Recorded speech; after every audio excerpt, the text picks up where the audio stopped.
You're listening to the world's #1 improvised podcast, if we don't count the others. This is the Be Right Back Show, and here's your host, David Vader. Hello and welcome to the Be Right Back Show. My name is David Vader, and you probably know that because it's in the intro, unless you have like a device that cuts off the first 30 seconds of everything you listen to. In which case... Yeah, in the app there is a button you can press to go exactly 30 seconds. Yeah, so if you're skipping that part, welcome to the show. And I'd also like to welcome our special guest, David Tieck Jr. Thank you for joining us. Thank you. Thanks for having me. He's a comedian. You're a comedian. I'm going to say everything to the camera and then also to you in the first person. I like it. He's a comedian. You're a comedian. Yes. He's just done a bunch of shows. They are a comedian. One is a comedian. Yes, many are comedians. Thou does write books. So, yes, and you're an author. Yes. Yes, and you've written books, and I only found out about this fairly recently. I have. I've written, I think I've written 22 or 23 books. That's excessive. Not all of them published. Most of them not published. Most of them never read by a single human being, but... So, technically, then I've written a book. Did you write chapters at the top of bits? Yeah, that you were writing? So I did the NaNoWriMo, the National Novel Writing Month. Oh, where you try and write a novel in a month, 50,000 words. I've done that. But tell me, you've done that too, of course. I once wrote a 50,000 word novel in 72 hours. Okay, well that seems crazy. How did you do that? I did not sleep. And I was fueled by some alcoholic beverages at various times. Yeah. And I was just a challenge to see if I could do it. 72, how long? 72 hours. That's not a long time. I can't math. 1 + 1 is whatever. No, 72 hours is a number of days. Thousands of words a day, yes. Thousands of words. I remember when I did it, it was 2,200 words. It was my goal per day. Yeah, I used to have a 3,000 word a day rule, and that became quite comfortable for me. And again, not necessarily good words, but I could pump them out. I heard that too. So you write, and you're writing, and just push it out, and then you can edit it later. That's it. There's people that talk about that. There's a name. Who's the name? There's a name. And the guy is that the guy that does the woman that does the artist's way? She does the morning pages? Yeah, she does the morning pages. It's similar. The morning pages are very much, you write 3 pages of, it can be total nonsense, just to clear your mind of all the crap that's going to come out anyway. But it's similar to that. But people talk about, you can edit crap, but you can't edit nothing. Do you remember your dreams? Yeah, sometimes, yeah. How often out of one? I think whatever my last dream is, I tend to remember it at least for a few hours, and it tends to be horrific. Oh, really? So like terror, night terror? Yeah, night terror stuff. I almost always wake up in pools of sweat. Oh, wow. That is my there's supplements you could take that I've had a few supplements. I've been put on a drug that lowers my heart rate, that actually reduces nightmares, but I find if I need to get up to pee in the middle of the night, I nearly fall down, and I don't like that feeling. So, so I don't take that very often. Yeah, wow. That's the last thing you'd want, is to fall down while you're peeing. Yes. Some people sit down when they're peeing, which helps them not fall down when they're I have peeing. A friend that does that. His name is Theodore, and he's a man, and he decides, you know what, I've just reached an age where I'm just going to sit now, and he just sits. Yeah, I find it more effort to sit. Oh, shit. What's this? Sorry, that's my alarm. What's going on? Oh, I do a daily toenail cleaning. That's just hit the time. Can't you do it after? No, it's got to be right on the hour. Our show goes out live. I can't hold your spot for you, unfortunately. I'll do a quick one. I'll just do every second toe. I'll use I just use my keys. Golly, that's graphic. I don't understand why you have to do this on the hour. Like, we're going live here. I'm going to have to riff for the next 20 minutes or so. Oh, you'll be fine. Do the artist way thing. Just nonsense. Nonsense. 3,000 words, 3 pages. I'll I'll try. All right, sorry about that. Yeah, I'll be back shortly. It depends how much gunk is in there. There's not normally lots because I do it every day. Okay, well, I'm glad to hear that. Well, folks, I guess it's just back to you and me today. It's going to be. I'm going to see if we can get a special guest. Excuse me, you sir. Excuse me. Howdy. Sorry, come over here for a moment. Just talk into this microphone here, would you? Hello. What is this going on? We're doing here right now.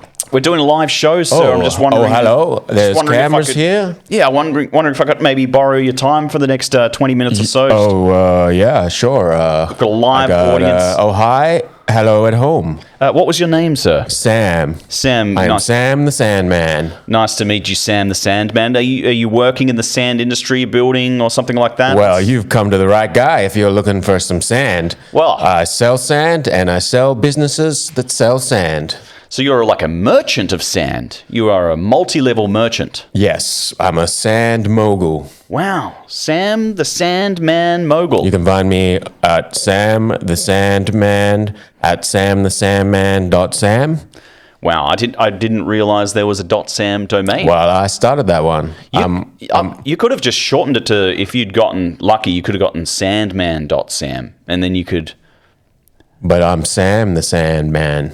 I'm not the Sandman. Okay. No, fair enough. I mean, everyone gets the choice of what they want to name their business, and I appreciate that you've made that choice for yourself. You see, my name is Sam, and I am the Sandman. Are you saying you are the Sam Man or the Sand? No, Sandman. Okay, I'm saying I don't that right. see where the confusion is. There's just a lot of sass sounds, and that's where the confusion was coming in for me. You seem to be confused with the or nd, not with the sa. That's correct. That's where the confusion comes in, but it was caused by the first syllable. You interpreted it to me as a s issue, not a issue. Sam, I'd love to discuss semantics with you, but I just want to find out a bit more about you. We've got a show. We're trying to discover new people, and what they do. How long have you been a merchant of sand? Well, I can tell you, as a young boy growing up in Kansas, USA, I was landlocked in there.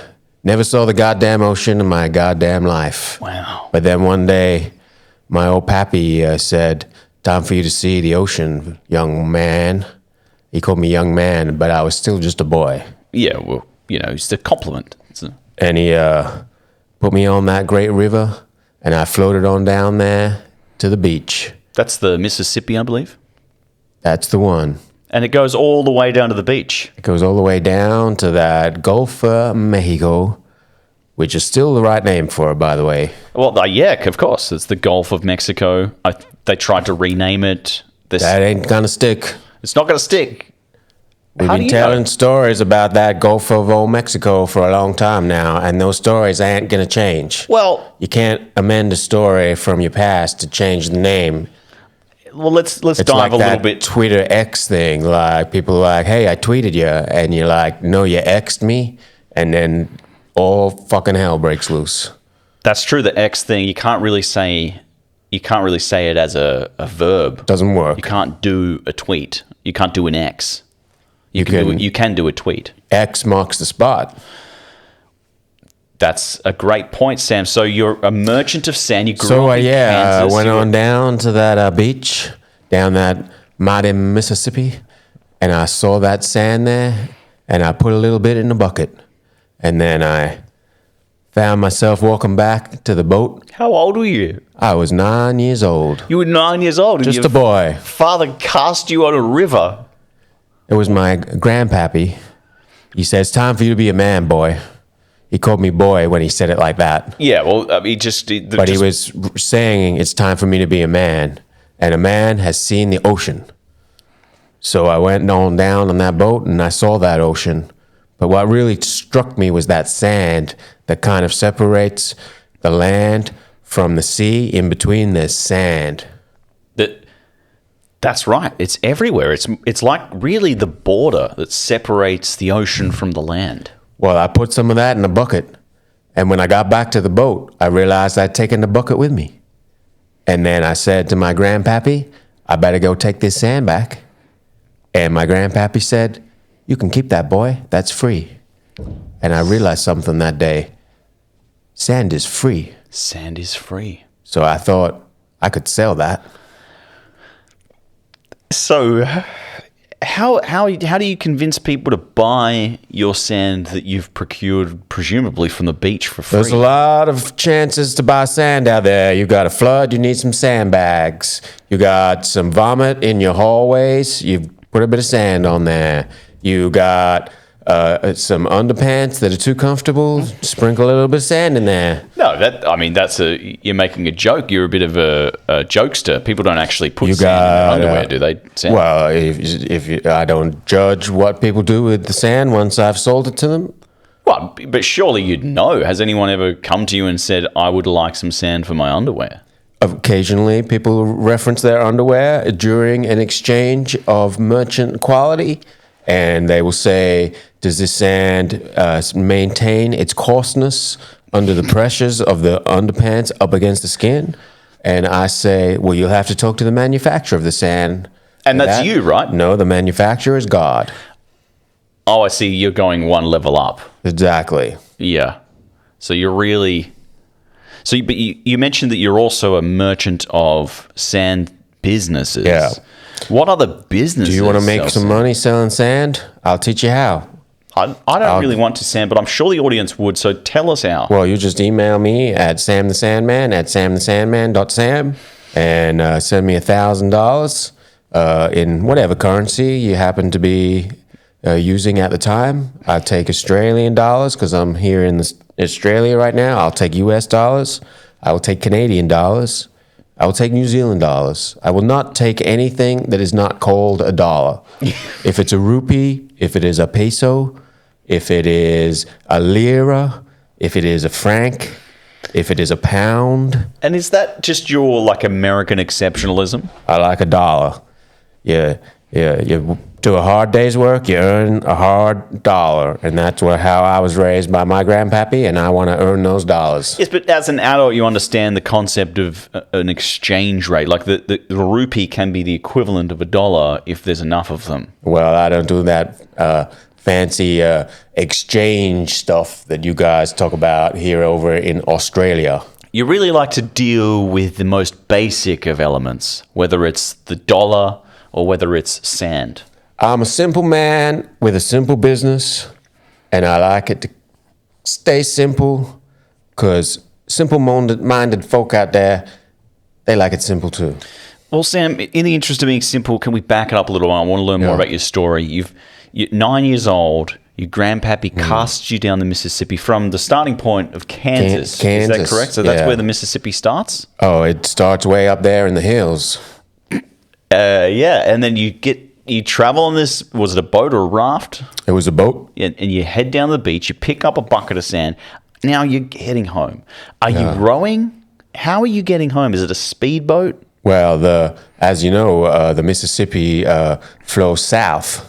So going down the Mississippi quite easy. It just floats. That's right. That's what I was thinking. You just sit on back. On the way back up, you got to row real goddamn hard. Yeah, I imagine that was a really tough row for a 9-year-old carrying a whole lot of sand. Well, I only had one bucket. Oh, okay. So you started off small. I'm still only doing a bucket at a time. So you go to the beach, you take a bucket of sand. That is fair game. Nobody complain about that. You take a whole beach, people start to say, "Where's my beach?" Wow. So you're really conscious about sustainability, Sam. Well, I don't know these fancy book learning words of yours, but I know if you take someone's whole beach away, they're going to want to know where that beach is. And if it's at your house, they're going to come pick it up. So you're selling the sand. Are you selling it in more than a bucket full? One bucket at a time. So you're not really dealing with the construction industry a lot then, because they would need large quantities of sand to fill out, Well, we got a saying down there in Kansas City, if it needs a construction company, it's too big a house. If it needs a construction company, it's too big a house. So I'm really enjoying getting to know you, Sam, because you're all about sustainability. You're all about living within your means and having a small house and only building what you need. You're coming across as a very wholesome man, Sam. Well, thank you. 1 bucket of sand, $1. $1 for a bucket of sand. I mean, you've got it for free. Now, back then, when you were 9 years... Of course, you got to get your own buckets, and they cost $3.99 at Walmart now. Yeah, there's this thing called inflation. Has your price gone up since you were 9 years old? Oh, I'm a simple man. 1 bucket for $1. I want to make a good, honest living. Do a hard day's work, make $1. You earn $1 a day. $1 a day. That's $365 solid dollars a year. That's incredible. You know that $365 would be about 5,000 rupee. Well, that sounds like too many goddamn rupees. I think that whoever created that rupee is ripping people off, because it should not cost $5,000 to buy a bucket of sand that you stole for free from the beach. So you are stealing. You're not legally procuring this sand. Well, I'm going to tell you something about something known as a gray area. Tell me. It's an area that is not black nor white, and yet it's a little bit gray, and it's a little bit white, and a little bit black. And the black mixes with the white, and that makes the gray. And in that gray area, ain't nobody going to arrest you for stealing 1 bucket of sand. Sam, I'm starting to understand that this is a metaphor for sand, because sand is made up of granules that are, lighter in color, darker in color, and it makes a homogeneous kind of yellowy, warm I like gray. the yellow sand. Yep. I don't like the sand that ain't not yellow. I pick out any bit that's not yellow in my sand. So before you sell them, I ain't selling nobody no sand that's not yellow. Wow, so you're really a refiner of sand as a like a providor. You're an artisan, a sand artisan. Well, I don't know these fancy book words of yours, but if I get a bucket of sand and it's half not yellow, I'll pick up half that sand out of that bucket before I sell that bucket. So I'm starting to realize how difficult your day must be. You said you work a hard day. You're only selling 1 bucket a day. There's a lot of effort that goes into filtering out all the non-yellow. I only hit each beach once because I'm an honorable man, and I say 1 bucket from 1 beach, that's plenty for me. So you're traveling the world. That's why I'm here in Australia. To get some sand from each of our beaches? Well, I'd already done all of the United States and all of Canada and all of Mexico. It was hard to sell it down there because they've got the peso, and I could not sell it for a peso. They do recognize the US dollar, though, there, surely. Well, in some places, they do have a US dollar, and I would take that dollar for a bucket of sand. So if I'm getting this right, you're down here, you come to Melbourne, you grab yourself a bucket of sand. Are you heading back to Kentucky to sell it, or are you selling it to local people here? Well, it's Kansas City there, boy. And I'll sell the sand to whoever goddamn wants to buy it, as long as they've got some form of a dollar. Okay, so Australian dollar, you can sell it to me. You could sell me a bucket I'll of sand. sell you a bucket right now. Well, have you already sold your bucket for the day? I haven't sold a bucket in about 12 years. What? Excuse me? Well, everyone else can get sand for free. It's just down there at the beach. Yeah, but you were saying that you're making $365 if you can sell one a day. Ideally, yeah. But you haven't sold one in 12 years. It's been a while. So, Sam, what are you doing for money now? Well, I How are you affording to travel? I sell a business opportunity to become a sandman like me. You just email me at Sam The Sandman at samthesandman.sam, and I will send you a pamphlet that tells you how to make money by selling sand. And it's $1,000 to take your course. $1,000, yes.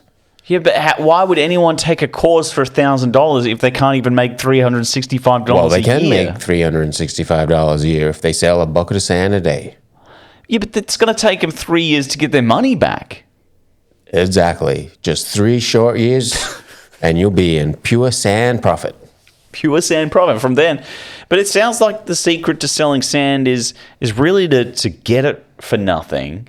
Yeah, you go on down to one of them beaches, you just fill up a bucket of sand, and that's a gray area. Sorry, don't give it all away. We want to sell your course. We want to help you out. you're on this live show. We want to tell the people what you've got going on. Sam the Sandman at samthesandman.sam. You can buy a course. It's $1,000. I don't want you to give all of it away. It sounds like it's fairly simple. Well, there's not much to give away. You just steal a bucket of sand from the beach and you sell it for $1. All right, Sam. I think I understand the business model, but tell me, how many sales have you made of your course? I have not sold one as of yet. So what are you doing for money, Sam? How are you traveling the world selling sand? Well, I have a lot of credit card debt, several $100,000. But I'm an honorable man. I'll pay back every goddamn cent of that. Well, it's going to take you a few years probably of selling sand. Well, also, every time I sell a bucket of sand, I lose $2.49 because of inflation of the bucket of sand, of the bucket that the sand goes in. Oh, okay. Oh my gosh. I didn't realize you're actually taking the sand. You're buying a new bucket every time and filling it up. Well, sometimes people buy a bucket from me for $1 and they just pour out the sand. So I don't consider that a sand sale. Well, no, of course not, because the buckets are $3.49 at Walmart. Yeah. And they can get them from you for $1, and it's all they have to do is turn I'm not selling the bucket. I'm selling the sand. Well, you are selling the bucket. They get the bucket for free. Yeah, but they're really buying it for the bucket. Any sales that you've gotten, it's likely just because someone needs a bucket. Well, I can't count those as sand sales. If they pour out that sand, what do you do with it? Well, I've already taken sand from that beach, so I can't take it again. Can't steal the same sand twice. You just leave it there on the ground. Sam, did it ever occur to you that there is sand in Kansas? Well, if you call what they have their sand, then yes, there is. And I do call it sand.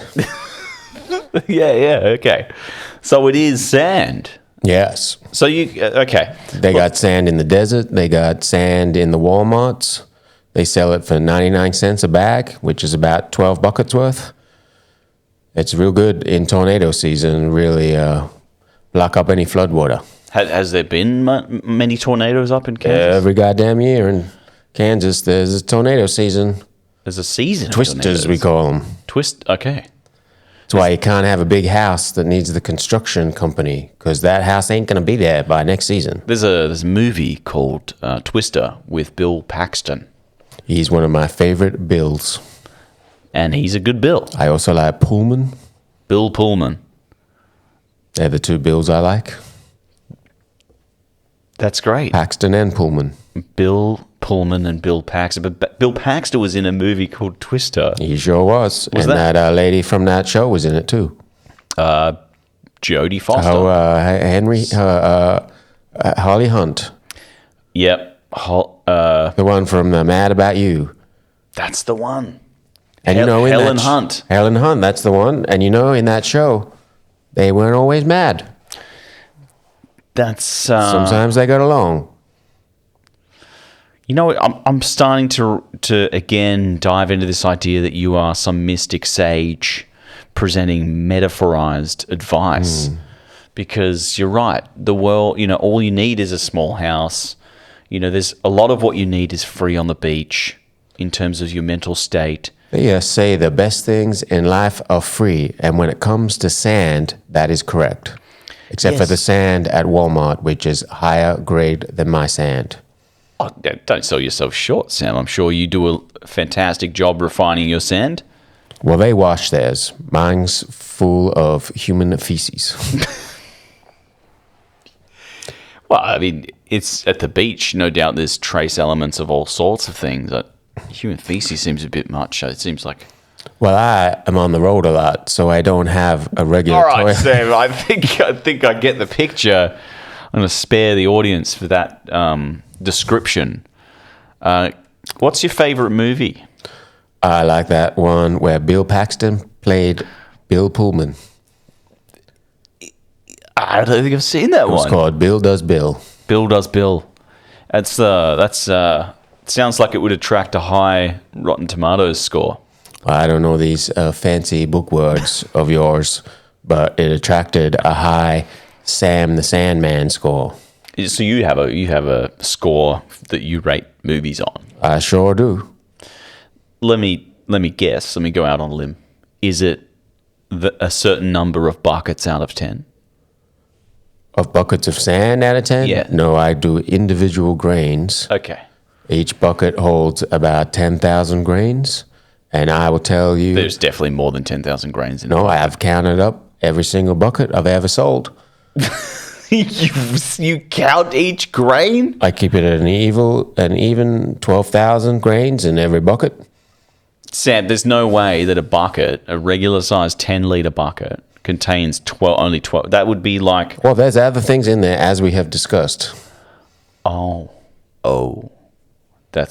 Let's skip over that part. So Bill scored an 11,912 grains of sand rating for me out of 12,000 grains of sand. So that's almost a perfect movie. What would have needed to change in Bill Does Bill? I would have preferred it if Bill Pullman played Bill Paxton. Bill Paxton did a great Bill Pullman. Yeah. But I think Bill Pullman might have a better Bill Paxton than Bill Paxton has a Bill Pullman. What is it about Bill Pullman and Bill Paxton that makes you so obsessed with them? Well, Bill Pullman's still alive, which makes him a better actor. Well, a live actor, but actors have been filmed, so you have to judge them based off their performance at the time.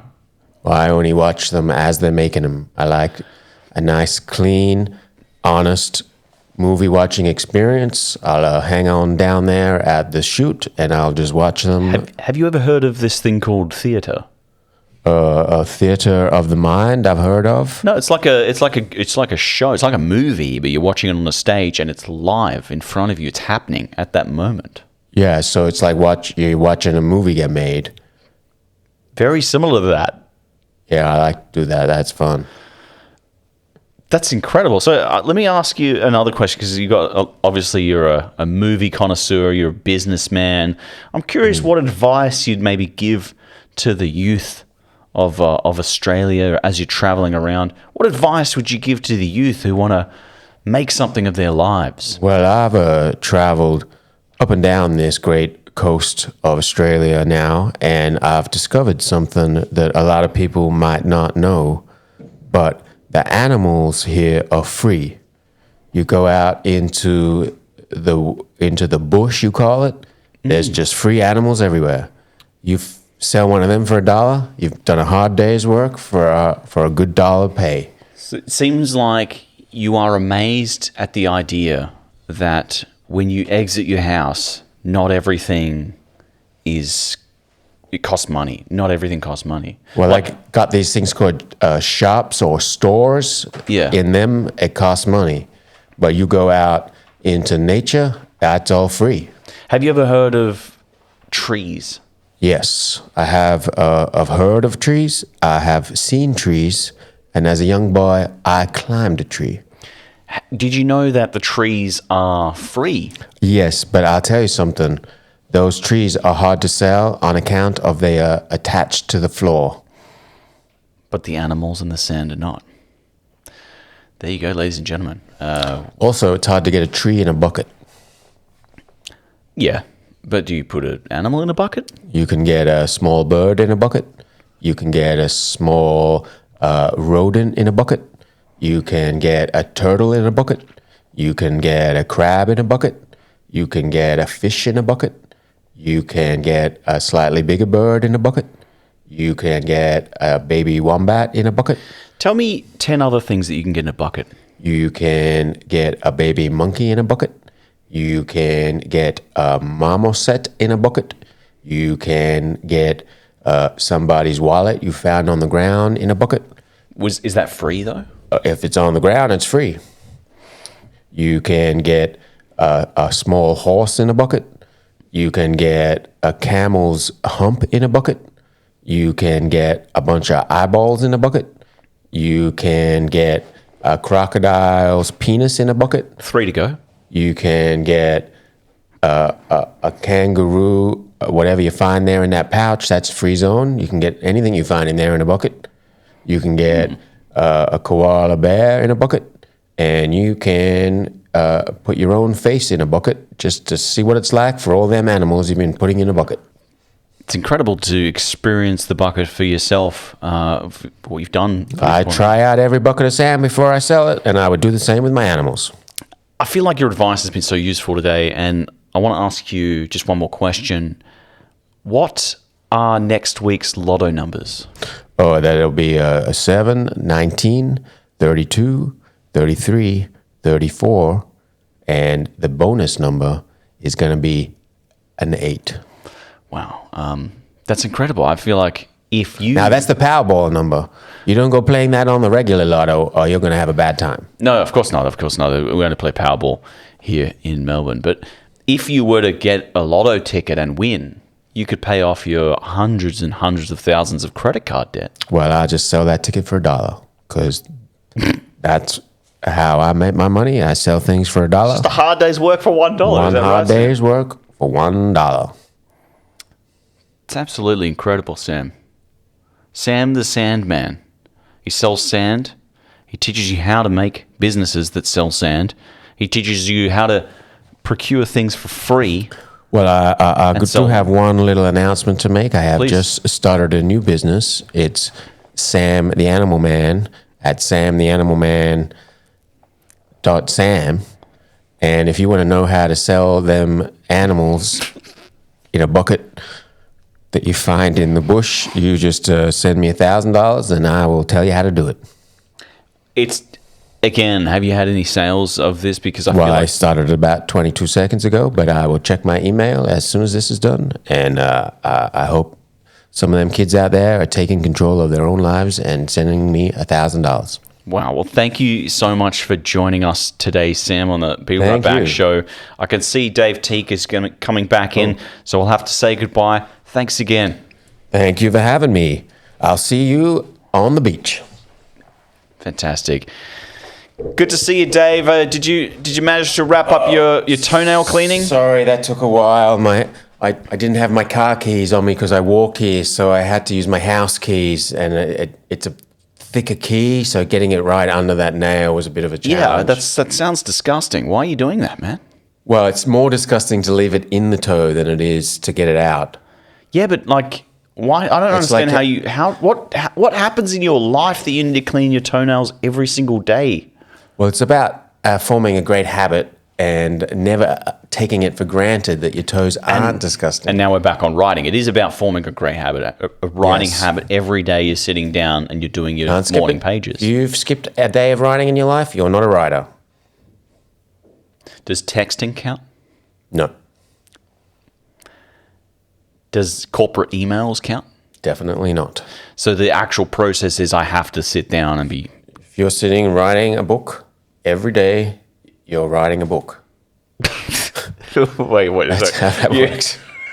Yeah, obviously, if you're writing a book. So you wrote a book in 72 hours, just going back to... Yeah. I'm sorry you had to clean your toenails, by the way. I'm sorry that we timed it for my my regular toenail. Yeah, we had to keep rolling, so we can't really get our allotted time. We do have to wrap it up very soon. But what? No, I thought we were paused. No, we can't pause. We're a live show. We're going out live. Hi. It's completely unedited. Oh, that's a writing word. Yeah. I know words. Yeah. So, but I do appreciate you coming down. I mean, is there anything? Thank you. Just in the last couple of minutes, did you want to spruik anything? What's going on in your life? Tell people what to do. Yeah. Okay. I'm doing stuff. I've got comedy shows coming up at Perth Fringe, Adelaide Fringe, Melbourne International heading over Comedy there. Festival. Awesome. Doing a couple of Two Little Dickhead shows in Perth. Doing Pinky Von Socks and the Novel Stand-Up Experience, a novel show by David Tieck Jr. in Adelaide. Doing something at Comedy Festival. We'll be doing some improvised White Lotus coming up. We'll be doing our regular improv shows. Come and check out everything at the Improv Pit. And you can still buy some of my books on Amazon. And I've got loads of manuscripts if you are a book guy. If you're a book publisher. Yeah, if you're a publisher, give me one of those dinglings. Dinglings, yep. We'll get them to reach out to you. Yeah. Cool. Thanks so much for tuning in. Thanks for having me.